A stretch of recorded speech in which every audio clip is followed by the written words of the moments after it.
Good morning students, నేను మీ Ganesh sir. ఇప్పుడు మనము ఈ క్వశ్చన్ అనేది 10th క్లాస్ ఎంసీక్యూ క్వశ్చన్ ఇది. ఈ క్వశ్చన్స్ చెప్పే విధానం మీకు నచ్చినట్టయితే లైక్ చేయండి, అదేవిధంగా సబ్స్క్రైబ్ చేయండి. పక్కనే ఉన్న బెల్ ఐకాన్ క్లిక్ చేసినట్టయితే నేను అప్లోడ్ చేసిన ప్రతి వీడియో కూడా మీకు వీడియో రూపంలో అందడం జరుగుతుంది.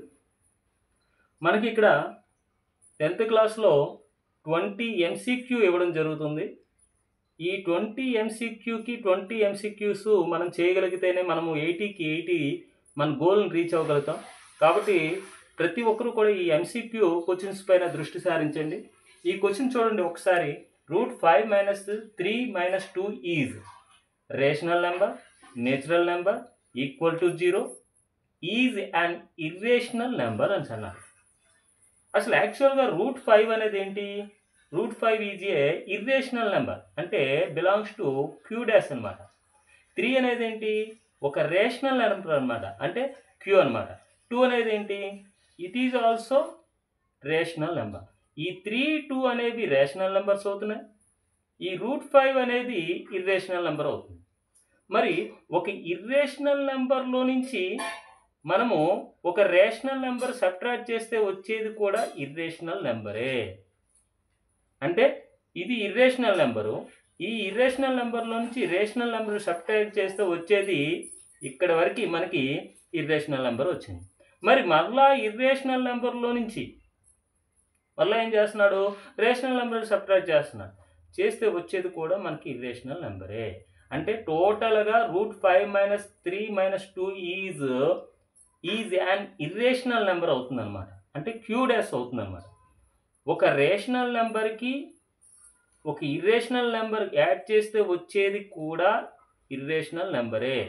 ఒక రేషనల్ నెంబర్ని ఒక ఇర్రేషనల్ నెంబర్తో మల్టిప్లికేషన్ చేస్తే వచ్చేది కూడా ఇర్రేషనల్ నెంబరే. ఒక రేషనల్ నెంబర్ని ఒక ఇర్రేషనల్ నెంబర్తో సబ్ట్రాక్ట్ చేస్తే వచ్చేది కూడా ఇర్రేషనల్ నెంబరే. ఒక రేషనల్ నెంబర్ని ఒక ఇర్రేషనల్ నెంబర్ని ఒక రేషనల్ నెంబర్తో డివైడ్ చేస్తే వచ్చేది కూడా ఇర్రేషనల్ నెంబర్ అవుతుంది. ఈ విషయాన్ని మనం 9th క్లాస్లో నేర్చుకోవడం జరిగింది. 1, 2, 3, 4. కాబట్టి మనము ఇక్కడ √5 అనేది ఇర్రేషనల్ నెంబరు, 3 అనేది రేషనల్ నెంబరు, ఈ 2 అనేది రేషనల్ నెంబర్. ఒక ఇర్రేషనల్ నెంబర్లోంచి రేషనల్ నెంబర్ సపరేట్ చేస్తే వచ్చేది ఇర్రేషనల్ నెంబర్ అవుతుంది. ఓకే, నెక్స్ట్ క్వశ్చన్ చూద్దాం. ఈ క్వశ్చన్ ఒకసారి గమనించినట్టయితే, let x = 7/20 × 25 be a rational number. ఇది ఒక rational number. Then x has decimal expansion which terminates. అంటే ఈ x అనేది ఒక రేషనల్ నెంబర్ అనమాట. 7/20 × 25. ఇది దీని యొక్క డెసిమల్ ఎక్స్పాన్షన్లో ఎన్ని డెసిమల్స్ తర్వాత మనకి పాయింట్ అనేది ఉంటుంది అన్నదే ఇక్కడ క్వశ్చన్ అనమాట. After 4 places of decimal, after 3 places of decimal, option C after 2 places of decimal, after 5 places of decimal. ఈ క్వశ్చన్ ఏ విధంగా చేయాలంటే, ఇప్పుడు x = ఏమి ఇచ్చాడు? 7/20ని ఏ విధంగా రాయొచ్చు అంటే 4 5 అని రాయొచ్చు. 4 అంటే 20ని ఏ విధంగా రాయొచ్చు మనము? 20 = 4 5 అని రాయొచ్చు. అంటే 4ని 2² × 5 అని రాయొచ్చు. అంటే 2² × 5 అని రాసాం. మరి 25ని 5² అని రాయొచ్చు. దట్ ఈక్వల్ ఏమవుతుంది? 7/2² × 5⁻3. ఇక్కడ మనకి డినామినేటర్లో మనకి 2² × 5³ ఉంది కదా. దేని యొక్క పవర్ అనేది హైయెస్ట్ ఉంటుందో, అంటే 2కి పవర్ అనేది 2 ఉంది, 5కి పవర్ ఏమో 3 ఉంది. దేని యొక్క పవర్ హైయెస్ట్ ఉంది? 5కి పవర్ 3 ఉంది. అంటే మనకి దీని యొక్క ఆన్సర్లో 3 డెసిమల్స్ తర్వాత మనకి పాయింట్ అనేది ఉంటుంది. అంటే ఆఫ్టర్ 3 ప్లేసెస్ ఆఫ్ డెసిమల్ మనకి బి అనేది ఆన్సర్ అవుతుంది అనమాట. ఈ ప్రాబ్లము 3 డెసిమల్స్ తర్వాత పాయింట్ ఎలా వస్తుందో ఒకసారి చెక్ చేసినట్టయితే, ఇప్పుడు దట్ ఈక్వల్ టు 7 ఇక్కడేమో 2² ఉంది, ఇక్కడ 5³ ఉంది. ఇది 2³ అవ్వాలంటే ఒక 2తో డినామినేటర్ని మల్టిప్లై చేయాలి. 2² × 2 × 5³. మరి ఇక్కడ డినామినేటర్ని 2తో మల్టిప్లై చేస్తాం కాబట్టి న్యూమరేటర్ని కూడా ఒక 2తో మల్టిప్లై చేసినట్టయితే 7 2s are 14 ఇక్కడ 2³ అవుతుంది. ఇది 2³ ఇది 5³ అంటే 2 × 5 whole cube. That equal to 14/2 5 10, 10 cube అంటే 1000. చూడండి, ఈ 14 అలా వేసేసి ఇక్కడ ఒకటి పక్కన 3 జీరోస్ ఉన్నాయంటే 3 డెసిమల్స్ తర్వాత మనం పాయింట్ పెట్టాలి. అంటే 2 డెసిమల్స్ ఉన్నాయి, ఇంకో జీరో పెట్టి అప్పుడు ఇక్కడ పాయింట్ పెట్టాలి, ఇక్కడ జీరో పెట్టాలి. అప్పుడు ఏమవుతుంది? 0.014 ఆన్సర్ అవుతుంది. అంటే ఈ ఎక్స్ అనే రేషనల్ నెంబర్ యొక్క డెసిమల్ ఎక్స్పాన్షన్ అన్నమాట ఇది. ఈ డెసిమల్ ఎక్స్పాన్షన్లో పాయింట్ అనేది 1 2 3 డెసిమల్స్ తర్వాత పాయింట్ రావడం జరిగింది. అంటే దీని ఎక్స్పాన్షన్ రాసినట్టయితే ఈ విధంగా రాయొచ్చు అనమాట. వాడు అడిగింది మనకి ఏమడిగాడు? ఎన్ని డెసిమల్స్ తర్వాత పాయింట్ వస్తుంది? 3 డెసిమల్స్ తర్వాత పాయింట్ రావడం జరుగుతుంది. అది ఎలా చెప్పగలుగుతాం మనము? ఇక్కడ 2/2, ఇక్కడ 5/3, దేని పవర్ హైయెస్ట్ ఉందో అన్ని డెసిమల్స్ తర్వాత పాయింట్ రావడం జరుగుతుందని మనం గ్రహించాలన్నమాట. ఓకే, నెక్స్ట్ క్వశ్చన్ చూద్దాం. ఇక్కడ ఈ క్వశ్చన్ మనం బాగా గమనించినట్టయితే మనకి చూడండి, the decimal expansion of 63/72 × 175 is terminating decimal, non terminating and repeating, is and irrational number అని అన్నాడు. అసలు ఇక్కడ న్యూమరేటర్లో ఉన్నదాన్ని విడిచిపెట్టి డినామినేటర్లో ఉన్నదాన్ని మనం ఏ విధంగా రాయొచ్చు అంటే 63/63 ఈ 72ని మనం ఏం చేస్తామంటే ప్రైమ్ ఫ్యాక్టరైజింగ్ చేసినట్టయితే 2 36 2 18 2 9 3 3 అంటే 2 క్యూబ్ అనమాట. 2 క్యూబ్ ఇంటూ 3 స్క్వేర్ అని రాయొచ్చు. మరి 175 ఏ విధంగా రాయొచ్చు? 5 టేబుల్లో పోతుంది. 5 3 15, 5 5 5 7 అంటే ఇది 5 స్క్వేర్ ఇంటూ 7 కింద రాయొచ్చు. ఇక్కడ డినామినేటర్లో మనకి ఈ 2 క్యూబ్ ఈ 5 స్క్వేర్ ఓకే, ఈ రెండు కూడా ప్రైమ్ నెంబర్స్, వాటికి పవర్స్ ఉన్నాయి ఓకే. అదర్ దాను ప్రైమ్ నెంబర్స్ ఈ 3 7 యొక్క పవర్స్ కూడా ఇవి కూడా ఎక్సెస్ ఉన్నాయి.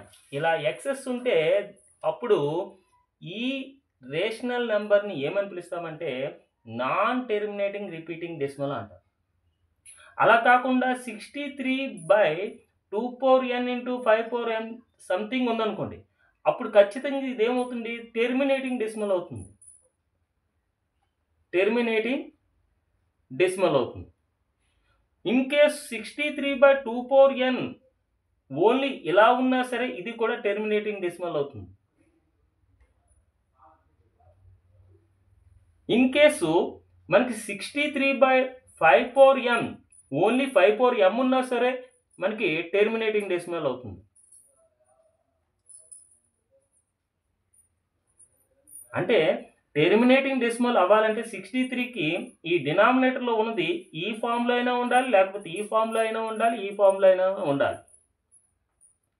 అలా కాకుండా ఉన్నవి ఏవైనా సరే నాన్ టెర్మినేటింగ్ రిపీటింగ్ డెసిమల్స్ అవుతాయి. అంటే టెర్మినేటింగ్ డెసిమల్స్ రేషనల్ నెంబర్స్ అవుతాయి. ఇది belongs to Q rational numbers. Non terminating repeating decimals కూడా is belongs to Q rational numbers అవుతాయి. కానీ మనకి ఇక్కడ ఆన్సర్ ఏమవుతుంది? ఇక్కడ అలా కాకుండా ఈ 3 స్క్వేర్ ఈ 7 అనేవి అదనంగా ఉన్నాయి కాబట్టి ఖచ్చితంగా నాన్ టెర్మినేటింగ్ రిపీటింగ్ డెసిమల్ అనేది మన ఆన్సర్ అవుతుంది. ఓకేనా? ఈ విధంగా మనం చేయాలన్నమాట. ఖచ్చితంగా టెర్మినేటింగ్ డెసిమల్ అవ్వాలంటే డినామినేటర్లో 2n × 5m సంథింగ్ రూపంలో ఉండాలి, లేదా 2n సంథింగ్ 2n రూపంలో ఉండాలి, లేదా 5m రూపంలో ఉండాలి. ఈ మూడిట్లో ఏ విధంగా ఉన్నా సరే వాటిని టెర్మినేటింగ్ డెసిమల్స్ అంటారు. అలా కాకుండా ఉన్నవన్నీ కూడా రేషనల్ నెంబర్స్ అన్నీ కూడా మనకి నాన్ టెర్మినేటింగ్ రిపీటింగ్ డెసిమల్స్ అవుతాయి. ఓకే, నెక్స్ట్ క్వశ్చన్ చూద్దాం.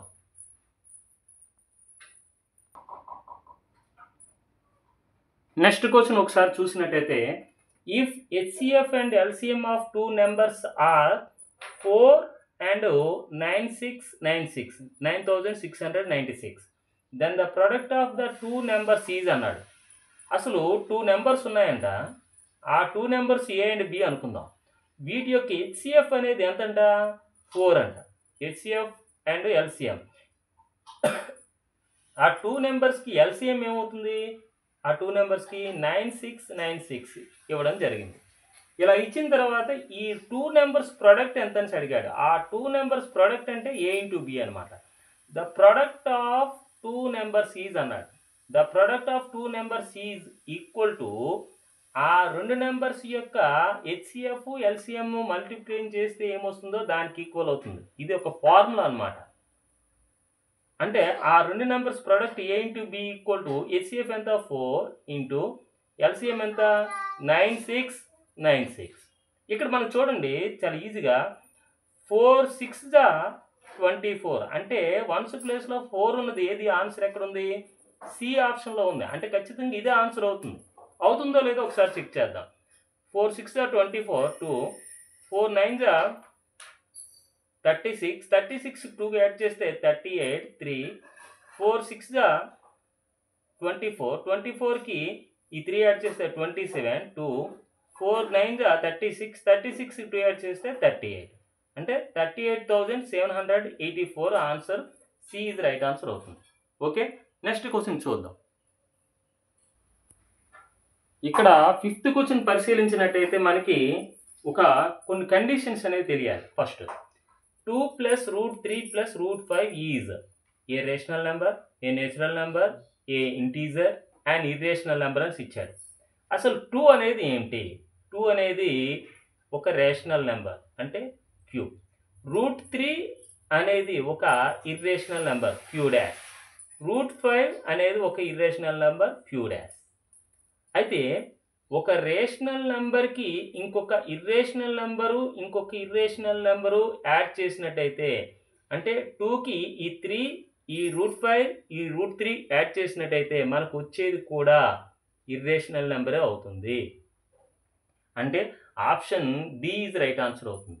అసలు ఈ ఇర్రేషనల్ నెంబర్స్ రేషనల్, ఇప్పుడు రేషనల్ నెంబరు ఉంది క్యూ, ఇర్రేషనల్ నెంబర్ అనేది ఉంది క్యూ డాష్. ఈ రెండు యాడ్ చేస్తే వచ్చేది మనకి ఏమవుతుంది? ఖచ్చితంగా ఇర్రేషనల్ నెంబర్ అవుతుంది. మరి మల్టిప్లికేషన్ చేసినా వచ్చేది కూడా మనకి ఇర్రేషనల్ నెంబర్ అవుతుంది. పోనీ డివైడ్ చేస్తే వచ్చేది కూడా మనకి ఖచ్చితంగా ఇర్రేషనల్ నెంబర్ అవుతుంది. సబ్ట్రాక్షన్ చేస్తే వచ్చేది కూడా ఖచ్చితంగా మనకి ఇర్రేషనల్ నెంబరే అవుతుంది. Irrational number. ఒక రేషనల్ నెంబర్ని ఒక ఇర్రేషనల్ నెంబర్తో యాడ్ చేస్తే వచ్చేది ఇర్రేషనల్ నెంబర్. ఒక రేషనల్ నెంబర్ని ఒక ఇర్రేషనల్ నెంబర్తో మల్టిప్లై చేస్తే వచ్చేది ఇర్రేషనల్ నెంబర్. ఒక రేషనల్ నెంబర్ని ఒక ఇర్రేషనల్ నెంబర్తో డివైడ్ చేస్తే వచ్చేది ఇర్రేషనల్ నెంబర్. ఒక రేషనల్ నెంబర్ నుంచి ఒక ఇర్రేషనల్ నెంబర్ సబ్ట్రాక్ట్ చేస్తే వచ్చేది ఇర్రేషనల్ నెంబర్. ఈ 4 పాయింట్స్ మనకి తెలిస్తే ఈ క్వశ్చన్కి ఆన్సర్ అనేది ఈజీగా పెట్టగలుగుతాం. ఓకే, నెక్స్ట్ క్వశ్చన్ చూద్దాం.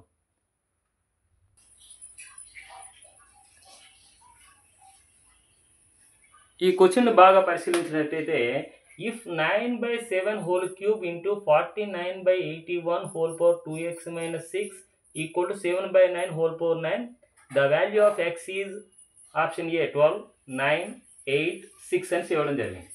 ఇప్పుడు ఈ ప్రాబ్లమ్ని చేసేటప్పుడు మనకి ఇది 8th క్లాస్లో ఎదురవుతుంది, 7th క్లాస్లో, 9thలో ఎదురవుతుంది. ఈ క్వశ్చన్ 10th క్లాస్లో మనకి ప్రీవియస్గా ఇవ్వడానికి స్కోప్ ఉన్నటువంటి క్వశ్చన్ ఇది. అయితే ఇప్పుడు మనకి చూడండి, రైట్ హ్యాండ్ సైడ్ 7/9 అనేది బేస్ ఉంది. ఇక్కడ ఎక్కడ కూడా లెఫ్ట్ హ్యాండ్ సైడ్ 7/9 అనేది లేదు. ఇప్పుడు 9/7ని 7/9 చేసాము అంటే ఈ పవర్ ఏమవుతుందంటే ఈ 3 కాస్త -3 అవుతుంది. ఇంటూ ఈ 49ని 7 స్క్వేర్ కింద రాయొచ్చు, 81ని 9 స్క్వేర్ కింద రాయొచ్చు. అంటే 7/9 హోల్ స్క్వేర్ అని రాయొచ్చు. దీన్ని 49/81 హోల్ పవర్ ఎంత ఉంది? హోల్ పవర్ 2x - 6 ఉంది. That equal to 7/9 whole power 9. ఇప్పుడు ఇక్కడ 7/9 బేస్, ఇక్కడ 7/9 బేస్, ఇక్కడ 7/9 బేస్. ఆ విధంగా బేసెస్ ఈక్వల్ అయ్యే విధంగా మనం left hand side right hand side చేసుకోవాలి. ఇప్పుడు 7/9 whole power -3 into 7/9 whole power ఈ రెండు మల్టిప్లై చేయాలన్నమాట. ఈ 2ని ఈ 2x - 6తో మల్టిప్లై చేస్తే 2 4 జా 2 2 జా 4x మైనస్ 2 6 జా 12 that equal to 7/9 whole power 9. ఇక్కడ చూడండి బేసెస్ ఈక్వల్గా ఉన్నాయి, మధ్యలో ఇంటూ ఉంది. అప్పుడు ఒక బేసే వేసుకొని 7/9 వేసుకొని హోల్ పవర్ ఈ రెండు యాడ్ చేయాలన్నమాట. అంటే -3 + 4x - 12 that equal to 7/9 whole power 9. ఇక్కడ బేస్ 7/9 ఉంది, ఇక్కడ 7/9 ఉంది బేస్, మధ్యలో ఈక్వల్ ఉంది. అప్పుడు పవర్స్ అనేవి ఈక్వల్ చేయాలి. అప్పుడు ఏమవుతుంది 4x ఈ -3 ఈ -12 కలిపితే -15 that equal to 9. 4x equal to 9 + 15, 4x equal to 24, x equal to 24/4 that equal to 4 1 4 6 x equal to ఎంత వచ్చింది 6 రావడం జరిగింది. Option D is right answer అవుతుంది. Okay, thank you.